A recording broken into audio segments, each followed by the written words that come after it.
我是郭成东，在法国做雕塑的。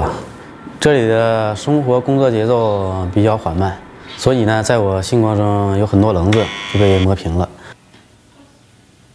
用我藏家的话说，就是我做的东西没有火气了，取而代之的是温润和宁静。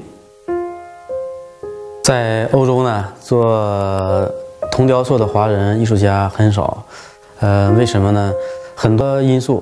材料贵啊，或者是翻模子、铸铜啊，经常要很多专业的工匠来辅助，工序呢比较繁多，人工成本也非常高，必须要有一个很大的创造空间。大空间保障了我在自然光线下能够观察到雕塑的各个细节，雕塑家工作室都有很大的纵深，这样的话能让我可以退后，可以看到作品的整体效果。 在巴黎这样寸土寸金的地方，能在市中心有我这样工作室是非常奢侈的。这以前是赵无极先生的工作室，他搬去瑞士后，巴黎美院把工作室交给了我。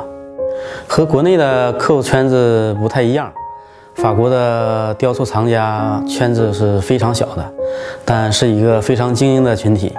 因为雕塑这种立体的作品需要很大的空间来摆放。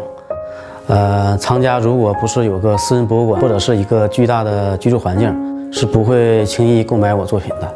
收藏我作品的大都是集团和基金会，比如爱马仕集团，连续4年收藏我的作品。在法国做雕塑时，铸铜厂的工人浇铸成型后要进一次打磨，之后我总是要把过程中丢失掉的细节再往回找一下。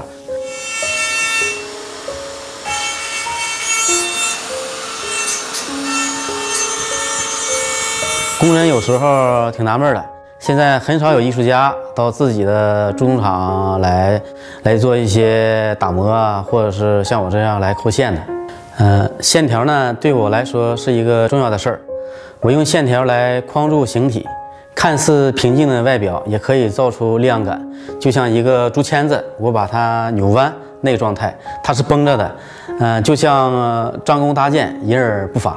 我喜欢做马。 10年前刚来法国的时候，在一个雕塑家朋友家住了1个月。他们家是在诺曼底有一个最大的马场。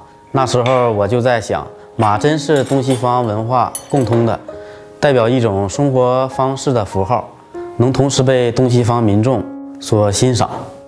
我还是蛮相信命的。我们中国人有驿马这个说法，驿马就是古代驿站里送信的马。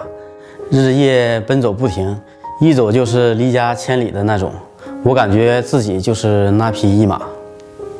有时候我有点马脾气，怎么说呢？在欧洲生活多年之后，我觉得学会了一件事情，就是知道说不。